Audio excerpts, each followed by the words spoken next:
Hyderabad cave pub drugs కేసులో సంచలన విషయాలు బయటకొస్తున్నాయి. పబ్ లో జరిగిన డ్రగ్స్ పార్టీలో పట్టుబడిన వారిలో టెకీలు, ఆర్టిస్టులు, కాలేజ్ విద్యార్థులు ఉన్నట్లు తెలుస్తోంది. పట్టుబడిన 24 మంది గతంలో డ్రగ్స్ తీసుకున్నారా లేదా అన్న విషయంపై పోలీసులు ఆరా తీస్తున్నారు. పబ్ లో పట్టుబడ్డ 24 మందికి సిఆర్పిసి 41 కింద పోలీసులు నోటీసులు జారీ చేశారు. కుటుంబ సభ్యులతో కలిసి విచారణకు హాజరు కావాలని ఆదేశించారు.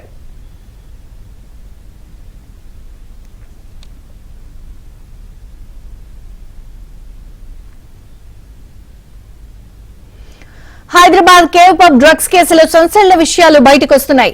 పబ్ లో జరిగిన డ్రగ్స్ పార్టీలో పట్టుబడిన వారిలో టెకీలు, ఆర్టిస్టులు, కాలేజ్ విద్యార్థులు ఉన్నట్లు తెలుస్తోంది. మరిన్ని వివరాలు మా క్రైమ్ ప్రతినిధి ప్రవీణ్ అడిగి తెలుసుకుందాం. ప్రవీణ్,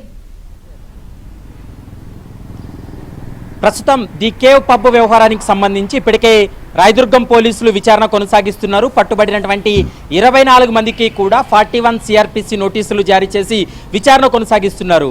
41 సిఆర్పిసి నోటీసులు అందుకున్నవారు వారితో పాటు వారి కుటుంబ సభ్యులతోటి వ్యక్తిగతంగా విచారణకు హాజరు కావాలంటూ కూడా ఇప్పటికే రాయదుర్గం పోలీసులు తన నోటీసులో కూడా స్పష్టంగా పేర్కొన్నటువంటి పరిస్థితి కనపడుతుంది. ఈ 24 మంది కూడా గతంలో డ్రగ్స్ ఏమైనా సేవించారా, డ్రగ్స్ నిందితులతో వీళ్ళకి ఏమైనా పరిచయాలు ఉన్నాయన్న కోణంలో అయితే మాత్రం ఇన్వెస్టిగేషన్ అయితే కొనసాగిస్తున్నారు. మరోవైపు ఈ కేసులో పరారీలో ఉన్నటువంటి 4 వ్యక్తుల కోసం గాలింపు చర్యలు అయితే కొనసాగుతున్నాయని చెప్పుకోవచ్చు. ముఖ్యంగా డీజే ఆపరేటర్గా ఉన్నటువంటి గౌరవ్ లింక్స్ కు సంబంధించి కూడా పూర్తి స్థాయిలో దర్యాప్తు కూడా కొనసాగిస్తున్నటువంటి పరిస్థితి కనపడుతుంది. అతను గోవా నుండి హైదరాబాద్ కు డ్రగ్స్ తీసుకొచ్చిన తర్వాత ఈ పబ్ లో రెగ్యులర్ కస్టమర్లకు ఈ డ్రగ్స్ ఎవరైతే తీసుకుంటారో వాళ్ళ లిస్ట్ ఏదైతే ఉందో ఆ లిస్ట్లో ఉన్నటువంటి వారందరికీ కూడా వాట్సాప్ ద్వారా, స్నాప్చాట్ ద్వారా సమాచారాన్ని అందించి డ్రగ్ పార్టీ ఏర్పాటు చేశాడనేటువంటి అంశానికి సంబంధించి కూడా ప్రస్తుతం పోలీసులు ఒక ప్రాథమిక నిర్ధారణకు రావడం జరిగింది. మరోవైపు ఈ ది కేవ్ పబ్ వ్యవహారంలో నగరంలో ఉన్నటువంటి అన్ని పబ్స్ పైన కూడా ఫోకస్ పెట్టడం జరిగింది.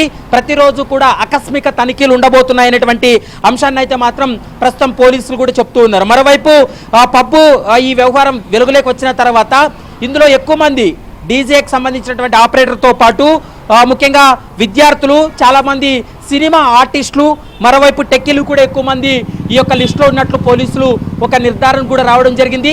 24 మందిని విచారించిన తర్వాత అసలు వాస్తవాలు కూడా బయటపడేటువంటి అవకాశం అయితే స్పష్టంగా కనపడుతుంది. ఇప్పటికే వారి యొక్క రక్త నమూనాలు సేకరించడం జరిగింది. ప్రైమరీగా డ్రగ్ టెస్ట్ చేసినటువంటి సమయంలో అందరికీ కూడా పాజిటివ్ రావడంతో వారందరికీ కూడా 41 నోటీసులు కూడా జారీ చేసినటువంటి సందర్భం కనపడుతుంది. వీళ్ళు ఒక పక్కా ప్రణాళికతోటి పోలీసులకు దొరక్కోకుండా వివిధ యాప్ల్లో వీళ్ళు పరిచయాలు ఏర్పాటు చేసుకోవడం, డ్రగ్ పార్టీ కూడా వాళ్ళు కండక్ట్ చేస్తున్నటువంటి పరిస్థితి కనపడుతుంది. ది కేవ్ పబ్కు సంబంధించి గతంలో వీళ్ళు ఎన్ని డ్రగ్స్ పార్టీలను ఏర్పాటు చేశారు, వాటికి ఎంతమంది వచ్చారనేటువంటి కోణంలో కూడా ఇంకా దర్యాప్తు కొనసాగుతుంది. కాబట్టి ఈ కేసుకు సంబంధించి ఇంకా చాలా విషయాలు వెలుగులోకి వచ్చేటువంటి అవకాశం ఉంటుంది. ప్రస్తుతం నార్కోటిక్ బ్యూరో అధికారులు, మరోవైపు రాయదుర్గం పోలీసులు జాయింట్ గానే ఈ కేసు ఇన్వెస్టిగేషన్ కూడా కొనసాగిస్తున్నారు. వీరిని విచారిస్తే మరికొన్ని మూలాలు కూడా బయటపడతాయనేది పోలీసులు భావిస్తున్నారు. కాబట్టి ఈ కేసులో వీళ్ళు 41 సిఆర్పిసి నోటీసులు విచారణ తర్వాత మరికొన్ని అరెస్టులు కూడా జరిగేటువంటి అవకాశం అయితే కనపడుతుంది. విజయ్ చంద్రిక. Thank you Praveen.